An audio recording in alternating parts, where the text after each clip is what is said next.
Мой собственный сын посмотрел на меня так, словно я был не отцом, который вытирал ему сопли и учил кататься на велосипеде, а грязью, случайно прилипшей к подошве его дорогих итальянских ботинок. «Папа, либо ты сейчас же извинишься перед Аркадием Петровичем, либо убирайся из моего дома навсегда», — отчеканил он ледяным тоном, в котором не осталось ни капли сыновней любви, лишь звон металла и шелест чужих денег. В наступившей тишине огромной гостиной, где хрустальная люстра стоила больше, чем вся моя жизнь, я услышал, как рухнул мир, который я строил кирпичик за кирпичиком 30 долгих лет. Меня зовут Григорий Ильич Рыжов. Мне 55, и я обычный русский мужик с мозолистыми руками, в которых въелась вечная чернота от машинного масла и хладагента. Я не ношу костюмов от Бриони, не разбираюсь в сортах вин и не умею говорить пустых, красивых слов, за которыми ничего не стоит. Всю жизнь я ремонтировал холодильники, возвращал холод туда, где должно быть холодно, чтобы продукты не портились. Иронично, что я так и не смог починить то единственное, что прогнило у меня под носом — душу собственного сына. Но чтобы вы поняли, почему та фраза в гостиной стала для меня выстрелом в упор, я должен отмотать пленку назад. Туда, где все начиналось не с ненависти, а с огромной, всепоглощающей любви. Это был ноябрь 95-го. Москва тогда напоминала растревоженный улей. Серые грязные улицы, ларьки у метро, бандиты в кожаных куртках и ощущение вечной тревоги. Но для меня тот ноябрь был самым светлым месяцем жизни. В роддоме номер 7, в старом здании с облупившейся краской на стенах, Людмила подарила мне Степана. Помню, как медсестра вынесла этот пищащий сверток, и я, здоровый лоб, едва не разрыдался прямо в коридоре, пропахшим хлоркой и кипяченой капустой. Он весил всего 3 килограмма 200 граммов, но в тот момент казался мне тяжелее всего мира, потому что теперь этот мир лежал на моих руках. Счастье наше было коротким, как зимний день. Люда сгорела за полгода. Рак. В 90-х это звучало как приговор, который исполняли быстро и безжалостно. Я остался один. Мне было 27, на руках 2-летний Степка, в кармане пустота, а вокруг страна, которая сама не знала, как жить дальше. Я помню тот первый вечер после похорон. Квартира казалась огромной и пустой, хотя это была всего лишь двушка в панельной 9-этажке в Бирюлево. Степан плакал, звал маму, а я сидел на кухне, смотрел на остывший чайник и думал, что сойду с ума от страха. Как мне его растить? Я умел паять компрессоры, менять фреон, разбирать двигатели, но я совершенно не знал, как быть и мамой, и папой одновременно. Но человек — существо живучее. Я запретил себе раскисать. Устроился работать как проклятый. Вставал в 5 утра, готовил Степке кашу, всегда с комочками, пока не научился мешать правильно. Отводил его в садик, а сам бежал на заказы. Москва тех лет не прощала лени. Я таскал тяжеленные агрегаты на 5-е этажи без лифта, ползал на коленях по грязным кухням коммуналок, морозил руки на промышленных складах, где чинил холодильные камеры для мясников. Зимы тогда были злые. Помню, как в 98-м в самый дефолт у меня сломалась машина, старенький Иж-каблук. Денег на ремонт не было, все сбережения сгорели в один день вместе с банками, а заказ был срочный. В ресторане на Тверской полетела морозилка. Я поехал на метро, таща на себе 30 килограммов инструментов и запчастей. Руки окоченели так, что я не мог разогнуть пальцы, чтобы достать жетон. Но я доехал, починил, и на полученные деньги купил Степану зимние ботинки, потому что старые уже жали, а он молчал, не жаловался. Степан рос хорошим парнем, тихим, вдумчивым. Пока другие пацаны во дворе пили пиво и били стекла, он сидел над учебниками. Я никогда не заставлял его учиться из-под палки. Я просто говорил: «Степ, смотри на мои руки. Видишь, какие они? Они в шрамах, в порезах. Они не отмываются до конца даже с хозяйственным мылом. Я работаю руками, чтобы ты мог работать головой.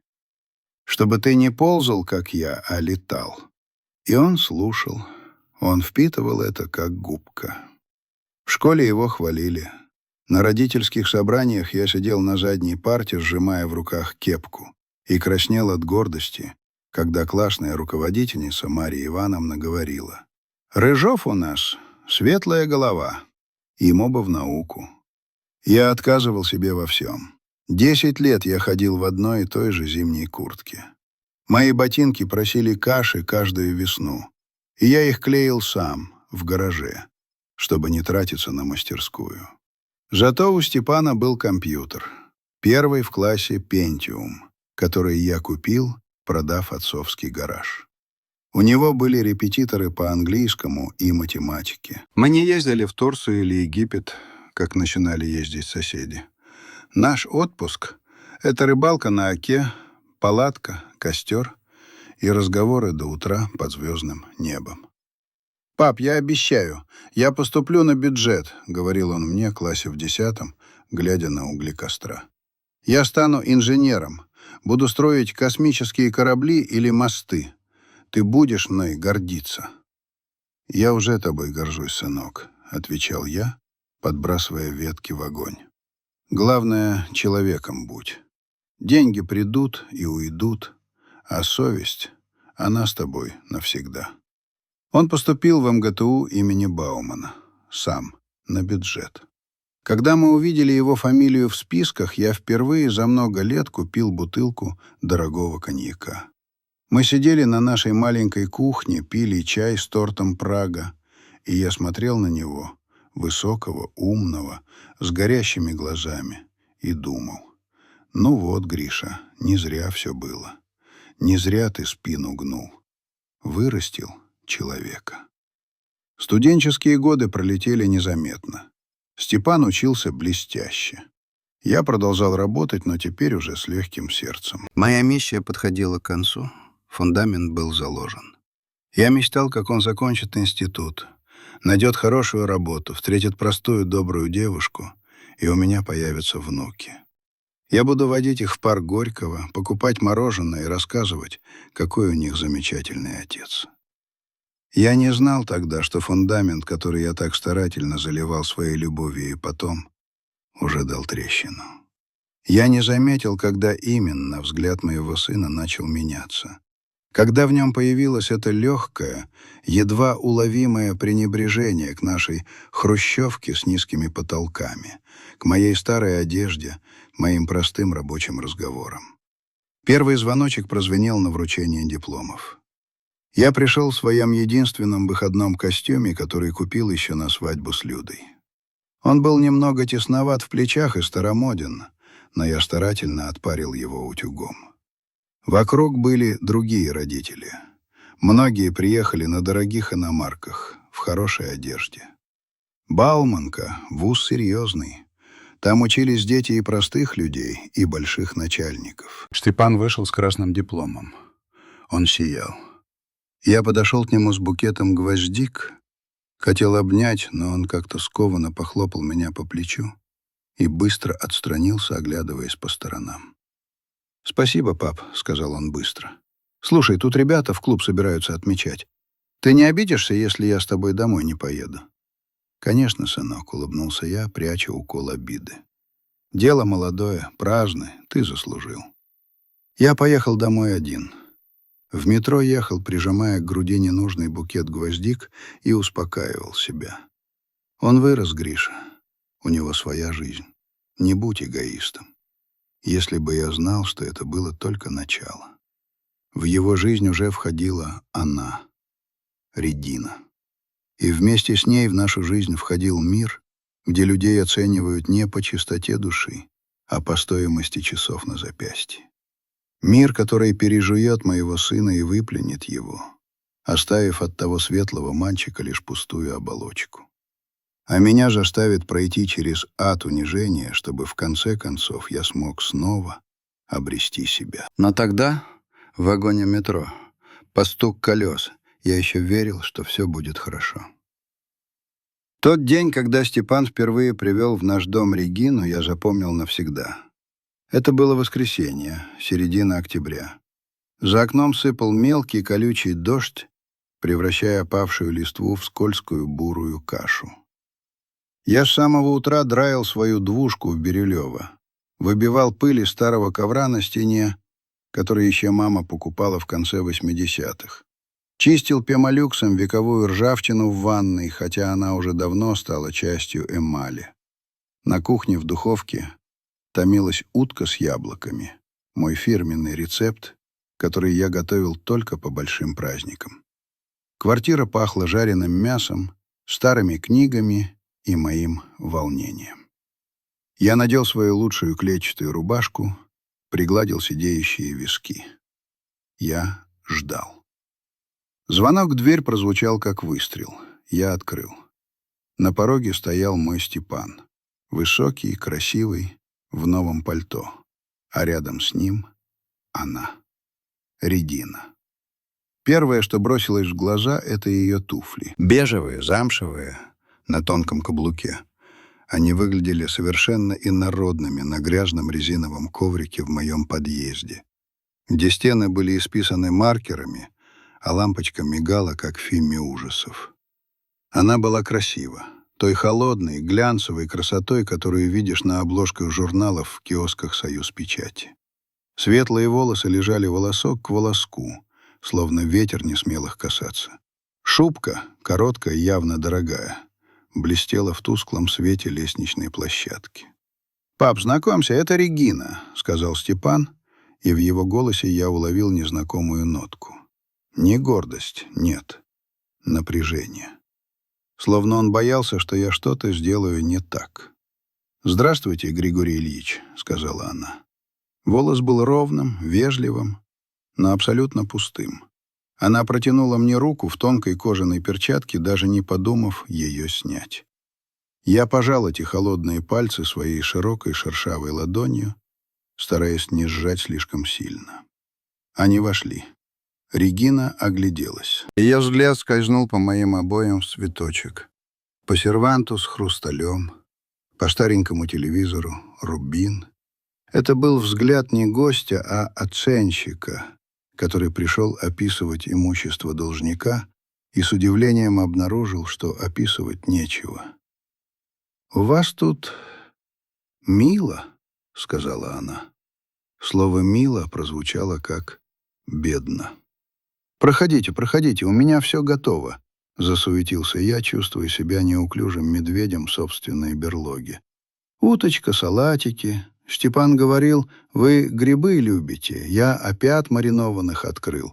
Сам собирал под Серпуховым». Мы сели за стол. Утка удалась на славу, но кусок не лез мне в горло. Регина ела, словно делала одолжение.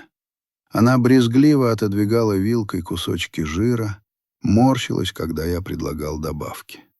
«Спасибо, я на диете», — сухо ответила она, когда я хотел положить ей еще картошки. «И грибы я не ем. Неизвестно, где они росли, сейчас экология ужасная». Степан сидел, уткнувшись в тарелку. Он не шутил, не рассказывал байки, как обычно. Он следил за каждым моим движением. «Пап», — вдруг сказал он, когда я потянулся за хлебом и случайно задел локтем солонку. Соль просыпалась на скатерть. «Ну, аккуратнее можно?» Я замер. В его голосе было раздражение, стыд. За меня, за эту соль, за эту кухню. «Прости, сынок», — пробормотал я, сметая соль ладонью. «К деньгам, говорят».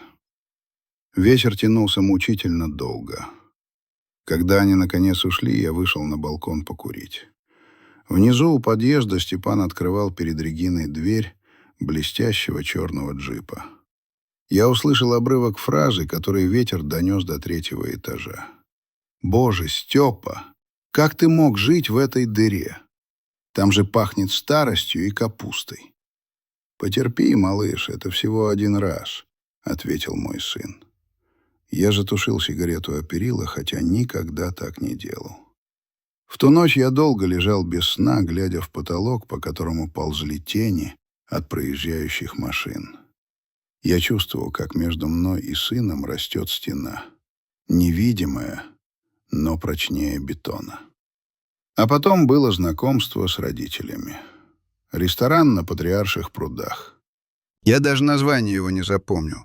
Что-то французское и невыговариваемое. Я долго выбирал, что надеть. Костюм со свадьбы уже совсем не годился.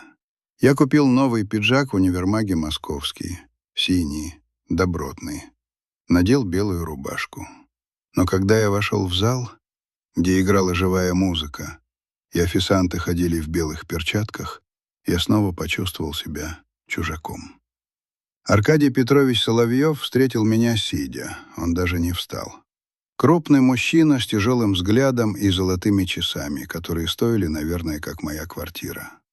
Рядом сидела его жена, Элеонора Павловна, женщина с лицом, затянутым в такую тугую пластику, что она с трудом могла улыбаться. «Присаживайтесь, Григорий... Ильич, кажется», — бросил Аркадий Петрович, не отрываясь от меню. «Да, Ильич, добрый вечер». Ужин был похож на допрос. «Чем занимаетесь, Григорий Ильич?» — спросил Соловьев, разрезая стейк, который был с кровью. «Холодильное оборудование ремонтирую, промышленное и бытовое. Своя мастерская небольшая». Аркадий Петрович усмехнулся. «Недобро так, уголком рта». «Мастерская, значит. Руками работаете? Похвально, похвально. Сейчас мало кто хочет руки марать. Все в менеджеры норовят. Вот и Степка наш молодец, в управление пошел. Голова у парня варит. Вытащил, так сказать, счастливый билет.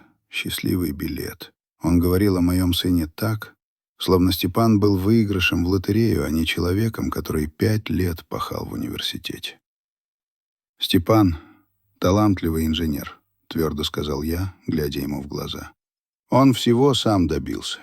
«Сам?» — переспросила Элеонора Павловна, приподняв нарисованную бровь. «Ну, конечно, сам. Но без поддержки, милый мой.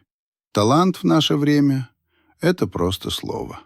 Нужны связи, нужен уровень». Степан сидел рядом с Региной и молчал. Он крутил в руках бокал с вином и не смотрел на меня. В тот момент я понял. Он уже выбрал. И выбрал не меня. Через полгода была свадьба, Барвиха, роскошный особняк, арендованный под торжество. Лимузины, фейерверки, сотни гостей, которых я не знал. Дамы в вечерних платьях, мужчины, обсуждающие курсы валюты, тендеры. Я стоял в углу с бокалом шампанского, который боялся разбить. Ко мне никто не подходил. Я был пятном на этой глянцевой картинке. Когда начались тосты, микрофон взял Аркадий Петрович. Он говорил долго, красиво, о том, как важно найти ровню, о том, что ее семья принимает Степана как родного. «Я хочу поднять этот бокал за наших детей», — гремел его голос. «За Региночку, нашу принцессу. И за Степана, который доказал, что даже из простой среды можно выбиться в люди, если попасть в правильные руки». Зал зааплодировал. Правильные руки. Я почувствовал, как кровь приливает к лицу. А мои руки? Руки, которые меняли ему пеленки, которые строили ему скворечники, которые оплачивали его репетиторов. Они что, были неправильными? Я посмотрел на Степана. Он стоял рядом с тестем, улыбался и кивал. Он чокался с ним хрустальным бокалом. Он не возразил. Не сказал: «Мой отец тоже здесь, и он сделал для меня все». Он просто выпил это дорогое шампанское, проглотив вместе с ним мое унижение. Я поставил бокал на стол и тихо вышел на улицу. Там, в темноте, подмосковные сосны шумели так же, как шумели они в моем детстве. Но теперь этот шум казался мне чужим. Я сел на лавочку И впервые за много лет заплакал. Не от жалости к себе, от боли за сына, который на моих глазах превращался в кого-то другого. После свадьбы Степан пропал. Звонки стали редкими, сухими. «Да, пап, все норм. Занят, работа. Потом наберу». Потом они купили дом на Новой Риге. Элитный поселок за высоким забором, куда пускают только по пропускам. Меня пригласили на новоселье. Я приехал на своей «Ладе Ларгус», которую купил недавно для работы. Охранник на КПП долго и подозрительно осматривал мою машину, словно я вез бомбу, а не набор инструментов в багажнике. Дом был огромным. 3 этажа, панорамные окна, ландшафтный дизайн — все кричало о деньгах. «Это все папа помог», — щебетала Регина, показывая мне гостиную с камином. Аркадий Петрович дал беспроцентное суду и бригаду свою прислал. «Правда, здорово, Григорий Ильич?» «Здорово», — кивнул я. «А вот тут у нас винный погреб», — продолжала она. «А здесь будет бильярдная». Степа так мечтал о бильярде. Мы вышли на веранду. Аркадий Петрович жарил шашлыки на огромном газовом гриле, который стоил, наверное, как моя дача. «О, сват приехал!» — крикнул он, не оборачиваясь. «Ну что, как тебе хоромы? Не то, что твоя конура в Бирюлево, а?» Он засмеялся. Громко, раскатисто. И Степан засмеялся вместе с ним. «Пап, ну правда, скажи, круто же?» — спросил сын, глядя на меня с какой-то жалкой надеждой.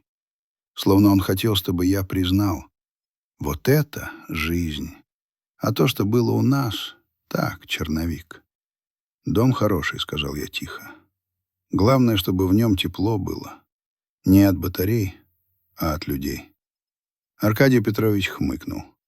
«Философия — удел бедных, Григорий. Богатые строят комфорт». В тот вечер я понял, что я теряю его окончательно. Но самое страшное было впереди. Через месяц Степан позвонил. Голос был вкрадчивым. «Пап, слушай, мы тут подумали. У нас же места много. А ты там один в городе, дышишь выхлопами. Возраст уже. Может, переедешь к нам?» Я опешил. «К вам? Зачем?» «Ну, будешь при доме, помогать. Тут то кран потечет, то генератор барахлит. Ты же рукастый. И нам спокойнее, и тебе свежий воздух. При доме. Как дворняда. Как старый сторож. Но сердце отца глупое. Я услышал в этом приглашении надежду. Может, мы станем ближе? Может, вечерами будем сидеть у камина, как раньше у костра? Может, я смогу вернуть своего мальчика? «Хорошо, сынок», — сказал я. «Я приеду». Я собрал вещи, сдал свою квартиру квартирантам и переехал в золотую клетку, где меня ждали не любовь и уважение, а место в углу и миска объедков с барского стола.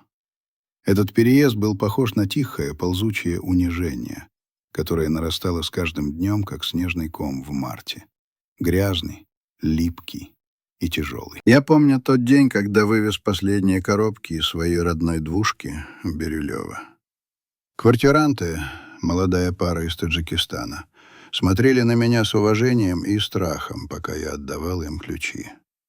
В их глазах я был успешным человеком, который едет жить в замок к богатому сыну. Если бы они знали, что я еду в добровольную ссылку.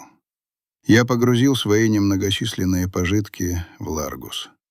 Мои инструменты, ящик с запчастями, стопку книг, которые Степан так и не прочитал, пару теплых свитеров и тот самый старый фотоальбом с бархатной обложкой, где Люда еще живая и смеется, прижимая к груди младенца в кружевном чепчике. Машина осела под тяжестью этого груза, словно понимая, что везет не просто вещи, а обломки моей прошлой жизни. Дорога до элитного поселка Серебряный Бор заняла 1,5 часа. Чем дальше я уезжал от МКАД, тем чище становился асфальт и тем выше заборы. Вокруг мелькали баннеры с рекламой яхт, частных школ и клиник пластической хирургии. Мой старый побитый жизнью универсал смотрелся здесь так же неуместно, как ватник на балу в опере. Степан встретил меня у ворот. Он был одет в домашний костюм из кашемира, который стоил, наверное, больше, чем весь мой гардероб за последние 10 лет. «Привет, пап», — сказал он, открывая автоматические ворота пультом. «Паркуйся вон там, за гаражом, чтобы вид не портило». «Чтобы вид не портило». Первая фраза в моем новом доме. Я молча кивнул и загнал машину за высокий кирпичный гараж, туда, где стояли баки для мусора и лопаты для уборки снега. Мое место. Мне выделили комнату на первом этаже, рядом с бойлерной. Небольшая, метров 12, с окном, выходящим на глухой забор соседей. Мебель была явно списана из других комнат. Старый диван, который уже не подходил по стилю к скандинавскому минимализму, и шкаф с поцарапанной дверцей. «Уютно, правда?» — спросила Регина, стоя в дверях и даже не переступая порог. В руках она держала чашку с каким-то зеленым смузи. И выход отдельно рядом, через техническую дверь. Очень удобно, если вы же хотите уйти рано утром или вернуться поздно, чтобы нас не будить. Я посмотрел на нее. В ее голосе не было злости, только холодная практичность. Я был функцией, удобным дополнением системе «Умный дом». «Спасибо, Регина», — сказал я, ставя сумку на пол. «Мне много не надо». Первую неделю я старался быть невидимкой. Вставал в 6 утра, пока огромный дом еще спал. Варил себе кофе в турке на маленькой плитке, которую привез с собой, чтобы не пачкать их идеальную индукционную панель Миля. Потом уходил работать. Я брал заказы в окрестных поселках. Богатые тоже плачут, и у них тоже ломаются винные шкафы и промышленные морозилки для шуб. Возвращался я затемно, проскальзывал через ту самую техническую дверь, мылся в своей маленькой душевой и ложился спать. Я чувствовал себя призраком в замке. Но однажды в пятницу этот хрупкий мир был нарушен. Это был день традиционного семейного ужина, когда приезжали Соловьевы-старшие. Я сидел у себя, читал Чехова, когда в дверь постучали. Вошел Степан. Он выглядел напряженным, галстук был слегка ослаблен. «Пап, ты чего сидишь как сыч? Выходи к столу, Аркадий Петрович спрашивает». «Степ, да я не хочу мешать. У вас там свои разговоры». «Не выдумывай, ты член семьи. Пойдем». Мы вошли в столовую. Огромный стол из красного дерева был накрыт на 6 персон. Хрусталь, серебро, свечи. Аркадий Петрович сидел во главе стола, раскрасневшийся, с бокалом коньяка.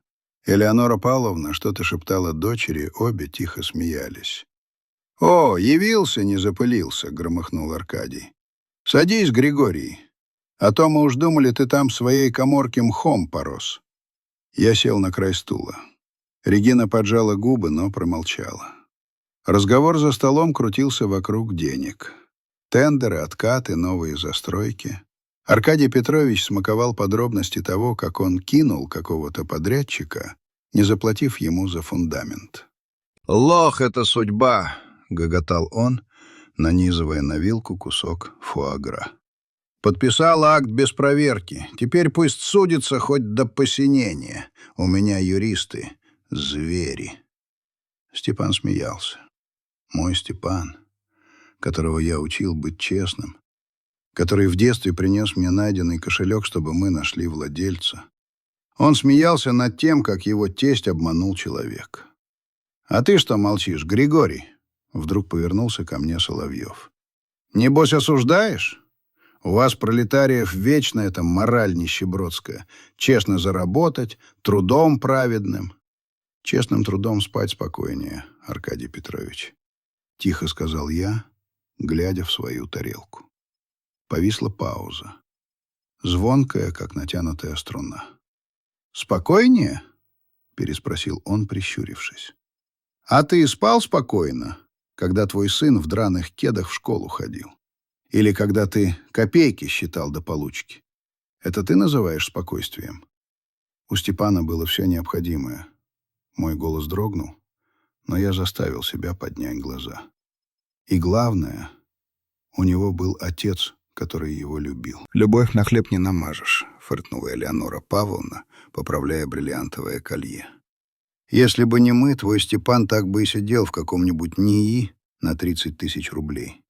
А сейчас он человек». «Он и был человеком», — сказал я твердо, — «до того, как вы его купили». Степан побледнел. Регина с грохотом опустила вилку.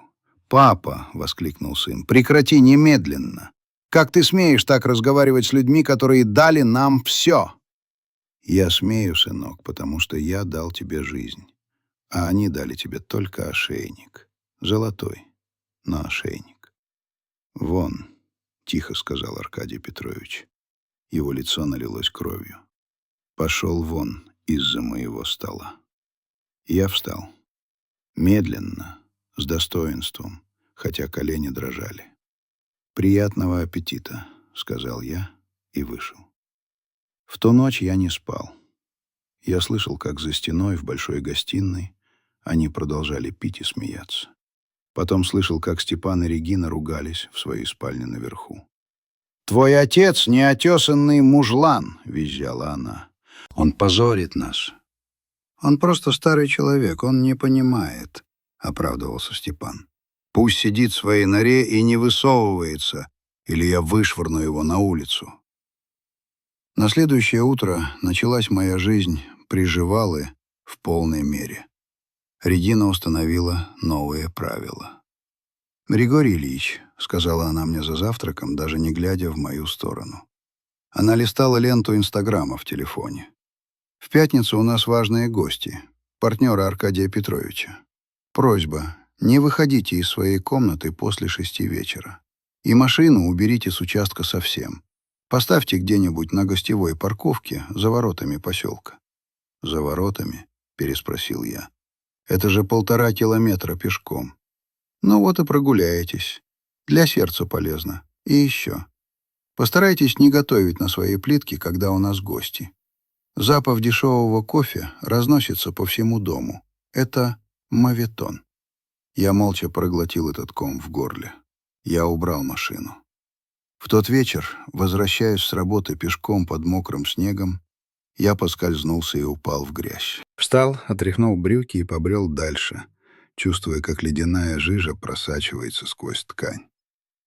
Я шел к дому, который построил мой сын, но в который мне теперь было запрещено входить с парадного входа. Дни тянулись серой лентой. Я видел Степана редко, он избегал меня.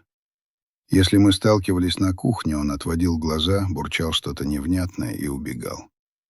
Он стыдился меня или себя. Я надеялся, что второе. Я видел, как он меняется. Он стал раздражительным, дерганым, начал много пить. Вечерами я часто слышал звон бутылок в его кабинете. Он сидел там один, пока Регина была на очередном светском рауте. Однажды я зашел к нему. Он сидел в темноте, отсвеченной только экраном ноутбука. На столе стояла початая бутылка виски. «Степа!» — позвал я тихо. Он вздрогнул, резко обернулся. Глаза были красные, мутные. «Чего тебе, пап? Деньги нужны?» Он потянулся к бумажнику. Этот жест, он был хуже пощечины. «Нет, сынок, я хотел спросить, ты счастлив?» Он замер. Рука с бумажником зависла в воздухе. На секунду мне показалось, что маска спала. Я увидел боль. Глубокую, застарелую боль человека, который загнал себя в угол. «Счастлив?» — переспросил он с кривой усмешкой. «У меня дом за $3 миллиона. У меня жена с обложки Vogue. У меня тесть, который держит половину строительного рынка Москвы. Конечно, я счастлив, папа. Разве можно быть несчастным с таким набором? Можно, Степа, если душа не на месте. Душа».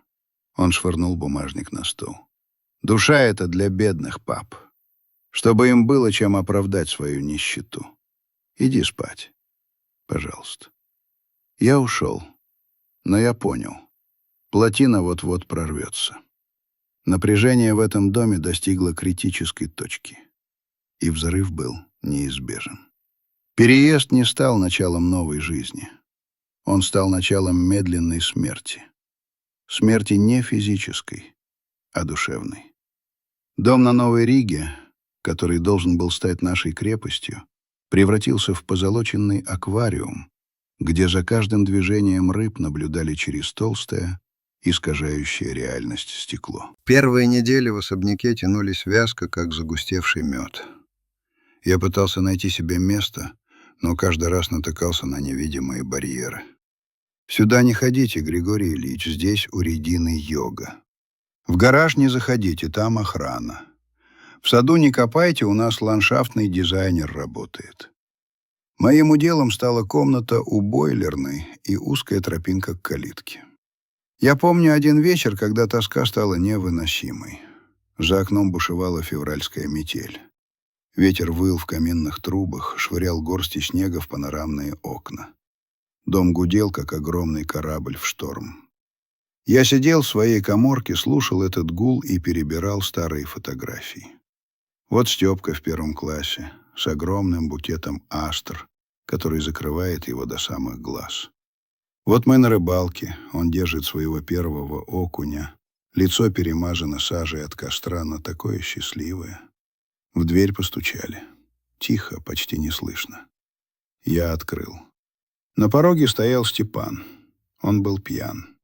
Не в стельку, но достаточно, чтобы потерять свою обычную лощенную уверенность. В руке он держал бокал с виски. «Можно?» — спросил он, и голос его был каким-то ломким, детским. «Заходи, сынок». Он вошел, сел на край моего продавленного дивана. Я увидел, как он постарел. Ему было всего 30, но вокруг глаз уже залегли глубокие морщины, а во взгляде поселилась усталость, которую не скроешь никакими деньгами. «Пап», — начал он, глядя на свои руки, — «ты думаешь, я не понимаю?» «Чего не понимаешь, Степа?» «Что я продался, что я предатель». Я сел рядом, положил руку ему на плечо. Он вздрогнул, но не отстранился. «Ты не предатель, сын. Ты просто запутался. Ты хотел лучшей жизни, это нормально».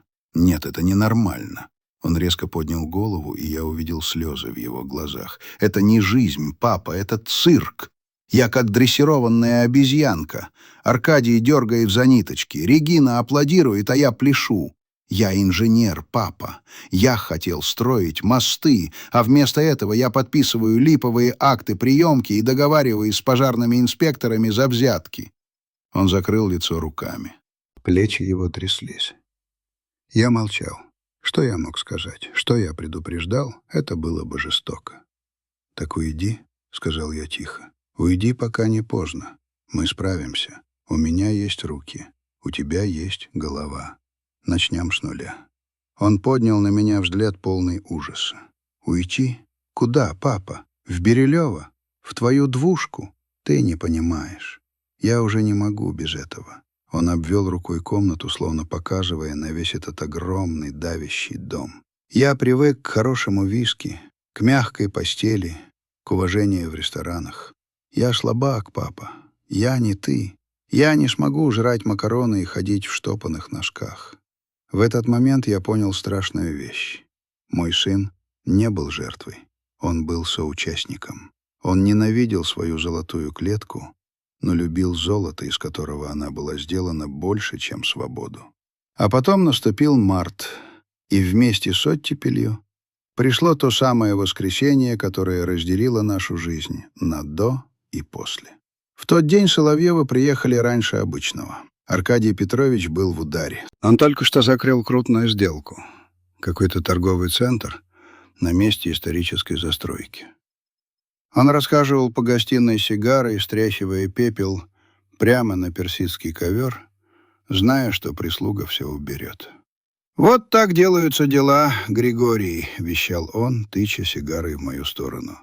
«Пока ты там свои гайки крутишь, люди города меняют. Масштаб нужен, размах. Я молчал и очистил картошку на кухне. Регина уволила домработницу за то, что та разбила вазу, и новой еще не нашли. «Григорий Ильич, вы же не откажетесь помочь? Семейный ужин все-таки». Я не отказался. Мы сели за стол. Утка, которую я приготовил, была идеальной. Но Аркадий Петрович даже не заметил вкуса. Он был пьян своей властью. «Знаешь, Степа, — сказал он, развалившись на стуле, — я тут подумал. Твой отец, он ведь нам только мешает». В комнате повисла тишина. Степан замер с вилкой у рта. «В смысле, Аркадий Петрович?» — спросил он осторожно. «Ну, сам посмотри. Ходит тут, как привидение. Вид у него несоответствующий». Гости спрашивают, кто этот мужик в свитере? А мне что отвечать? Это папа моего зятя, он холодильники чинит. Не солидно, Степа. Не по статусу. «И что вы предлагаете?» Голос Степана стал глухим. «Давай отправим его в санаторий. Есть хорошее место под Рязанью. Для ветеранов труда. Там воздух, лес, кормежка. И нам спокойнее, и ему не скучно будет со своими». Я почувствовал, как кровь отлила от лица. Санаторий. Дом престарелых. Они хотели сдать меня в утиль, как старый холодильник, который больше не морозит. Я посмотрел на сына. Он сидел, опустив голову. Он не ударил кулаком по столу. Он не крикнул: «Не смейте так говорить о моем отце». Он молчал. Он взвешивал.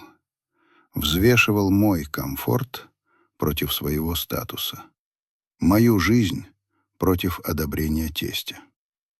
«Папа не болен», — выдавил он наконец. «Зачем ему санаторий?» «Для профилактики», — захохотал Аркадий. «Старость, она, брат, не радость. Сегодня здоров, а завтра бац и инсульт. А там врачи, уход. Подумай, Степа. Это рациональное решение». «Рациональное», — эхом повторила Регина.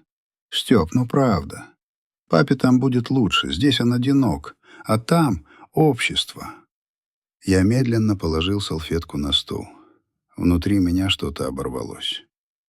Та тонкая нить надежды, за которую я держался все эти месяцы, лопнула с оглушительным звоном. «Я не вещь», — сказал я. Голос мой был тихим, но в этой тишине он прозвучал как гром. «Меня нельзя ждать на хранение». Аркадий Петрович перестал жевать. Он уставился на меня своими водянистыми глазами. «О, голос прорезался», — усмехнулся он. «Ты смотри, Степа, у твоего бати характер есть. Жаль, только денег нет, чтобы этот характер поддерживать. Деньги — это не все, Аркадий Петрович». Я встал из-за стола. «Есть вещи, которые нельзя купить. Например, совесть. У вас ее нет. И у вас, Регина, тоже. А у тебя, Степан...» Я посмотрел на сына. «У тебя она была, но ты ее продал задешево». Аркадий Петрович побагровел. Он грузный, тяжелый, поднялся со своего места, опрокинув бокал с вином. Красное пятно растеклось по белой скатерти, как кровь. «Ты как со мной разговариваешь, холоп?» — прорычал он. «Ты в моем доме, жрешь мой хлеб и смеешь меня учить совести?» «Это не твой хлеб», — сказал я. «Это хлеб, купленный на украденные деньги.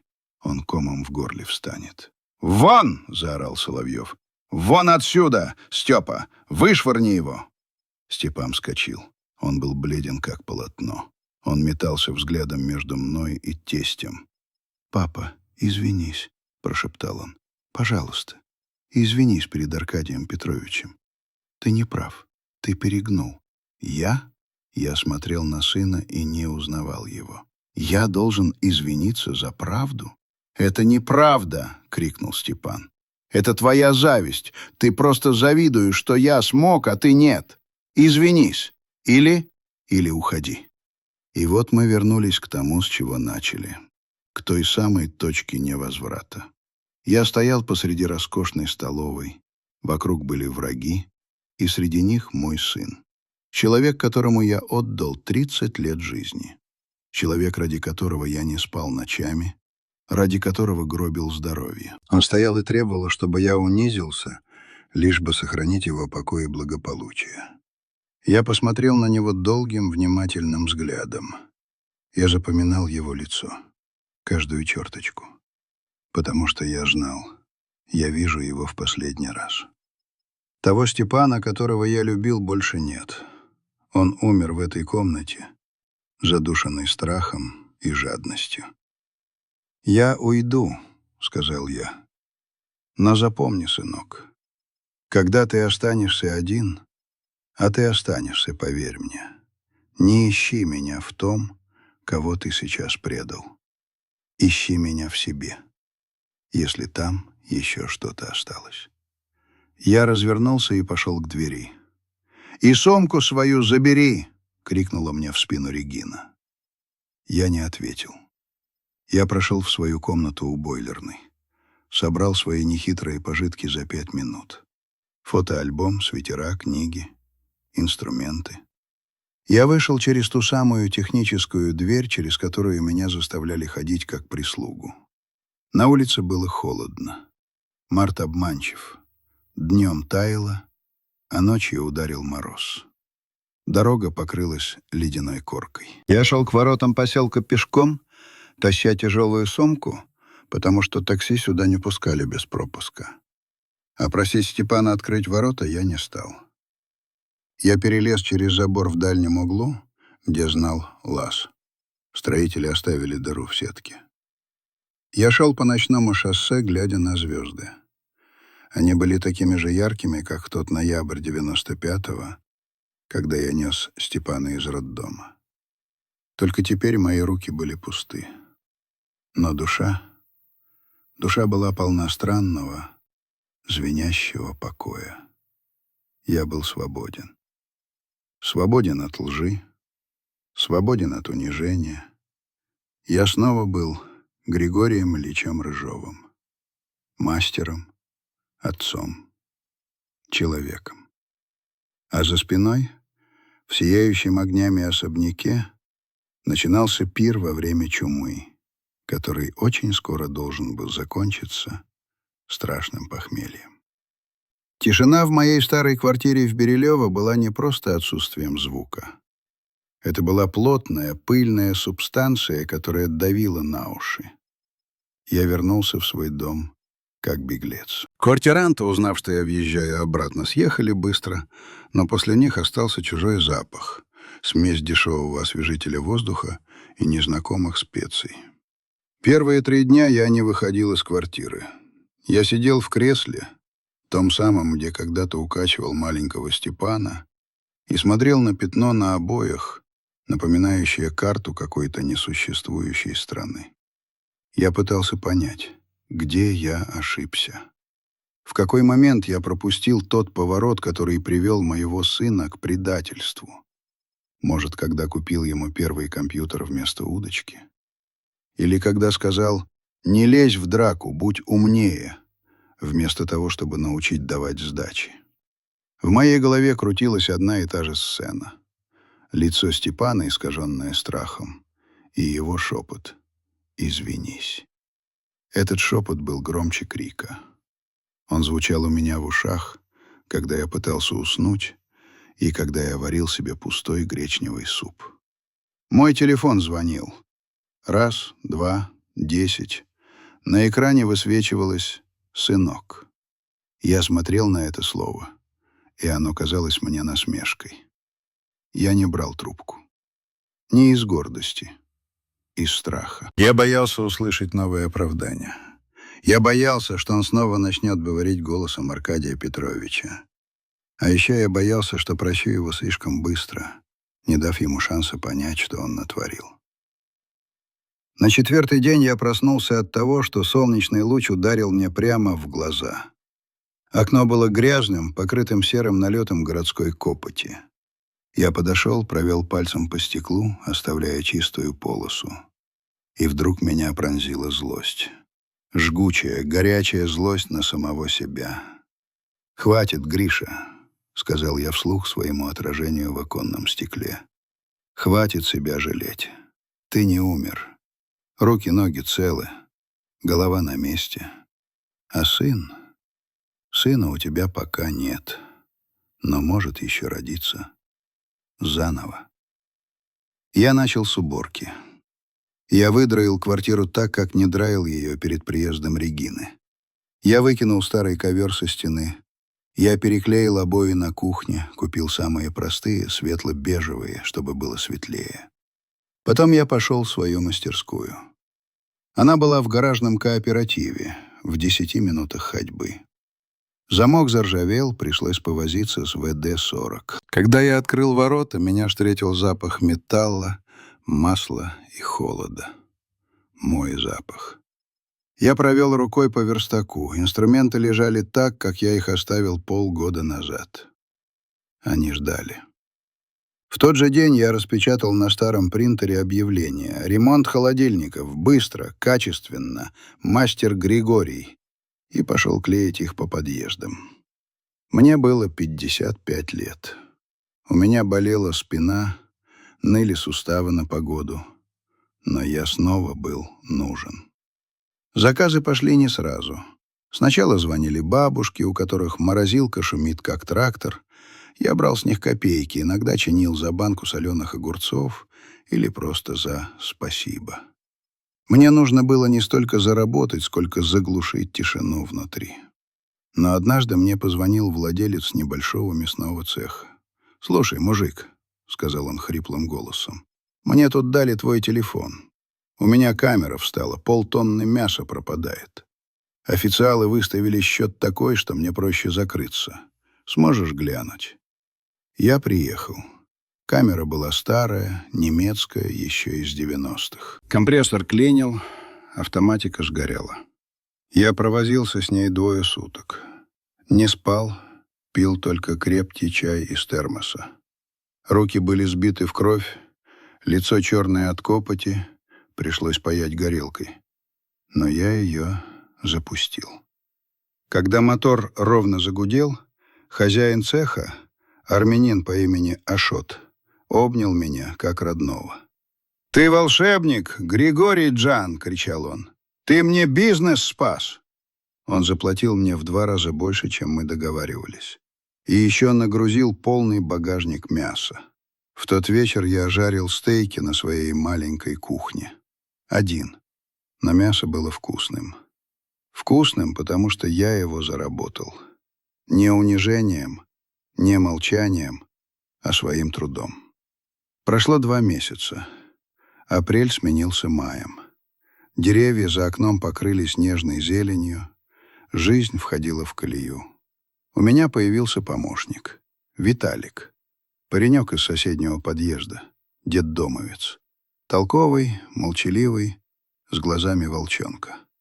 Я учил его паять трубки, заправлять фреон. В нем я видел то, что когда-то видел в юном Степане. Жажду жизни и уважение к ремеслу. А потом грянул гром. Я узнал об этом случайно. Зашел в магазин за хлебом, а там по телевизору крутили новости. «Крупный скандал в строительной сфере», — вещала дикторша с тревожным лицом. «В офисах компании «Соловьев-Строй» проходят обыски. Владелец компании Аркадий Соловьев задержан по подозрению в мошенничестве в особо крупных размерах и создании финансовой пирамиды. Пострадавшими числятся сотни дольщиков». Я замер с буханкой Бородинского в руке. На экране мелькали кадры, ОМОНовцы в масках выносят коробки с документами из того самого офиса, где я однажды ждал Степана в приемной. Потом показали Аркадия Петровича. Он был без галстука, растрепанный, его вели к полицейской машине, пригибая голову. На секунду он поднял взгляд в камеру, и я увидел в нем не привычную спесь, а животный ужас. В следующем сюжете упомянули и семью. Счета арестованы, имущество подлежит конфискации. Зять бизнесмена, Степан Рыжов, занимавший пост технического директора, также проходит по делу как свидетель, но его статус может быть изменен на подозреваемого. Рыжов. Моя фамилия. На всю страну. Я вышел из магазина. Ноги были ватными. Я сел на лавочку у подъезда и закрыл глаза. Вот оно. Бумеранг вернулся. Я не желал им зла, честно, не желал. Но закон жизни неумолим. Если строишь дом на гнилом фундаменте, он рухнет, похоронив под собой всех, кто внутри.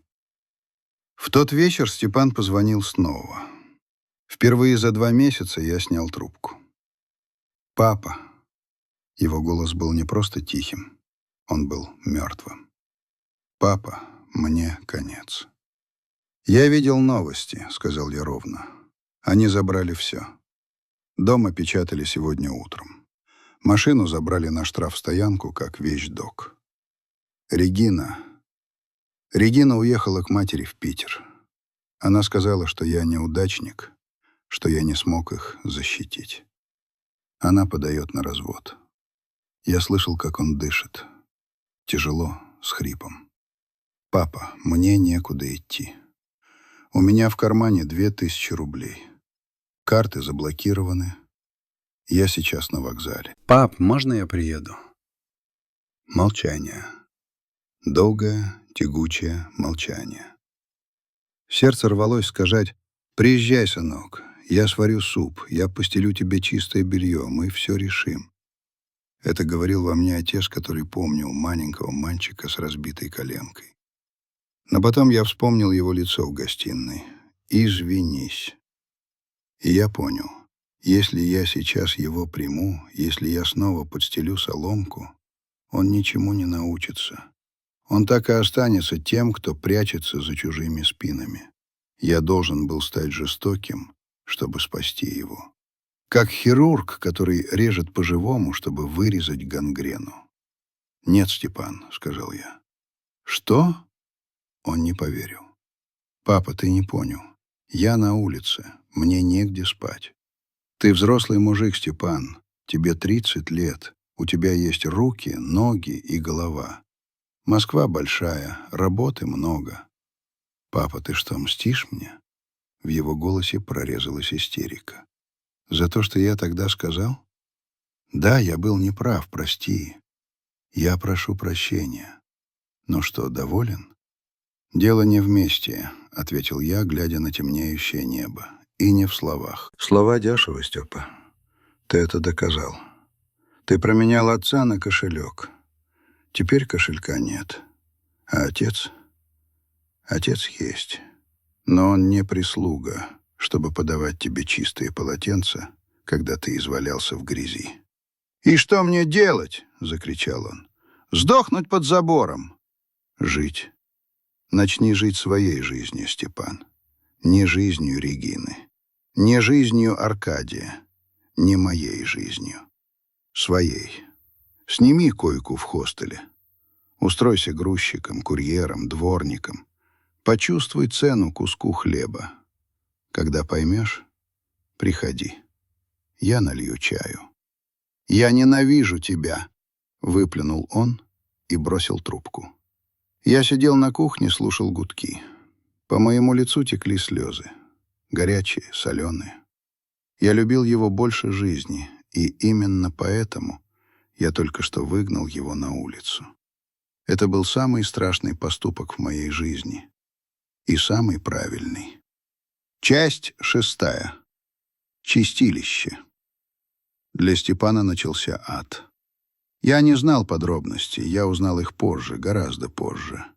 Но я мог представить. Человек, который привык к устрицам и шелковым простыням, оказался в хостеле на окраине, где в комнате спали 8 человек и пахло потными носками.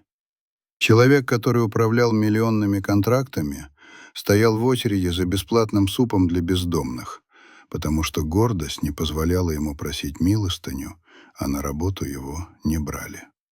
С его волчьим билетом и фамилией, прогремевшей в криминальной хронике, путь в офисы был закрыт. Он тыкался в двери компании, но везде слышал одно: «Рыжов? Зять Соловьева? Нет, спасибо, нам проблемы не нужны». Он продал свой iPhone, чтобы заплатить за жилье. Он продал часы Rolex, которые подарил ему Аркадий за бесценок в ломбарде у метро. И его обманули, дав фальшивые купюры. Он был бит, он был унижен, он голодал. Однажды я увидел его. Я ехал на заказ в центр и увидел знакомую фигуру в оранжевом жилете. Он подметал листву в сквере, осунувшийся, небритый, в какой-то дешевой кепке. Он махал метлой вяло, с отвращением. Я остановил машину. Хотел выйти, но не вышел. Я вцепился в руль так, что побелели костяшки. «Не смей, Гриша, не смей. Пусть он сам пройдет этот путь». Прошло полгода. Степан исчез с радаров. Телефон его был отключен. Я не знал, жив ли он. Мое сердце изнывало. Я молился за него каждый вечер, стоя перед иконой Николая Чудотворца, которая осталась от мамы. «Сохрани его, Господи. Дай ему ума.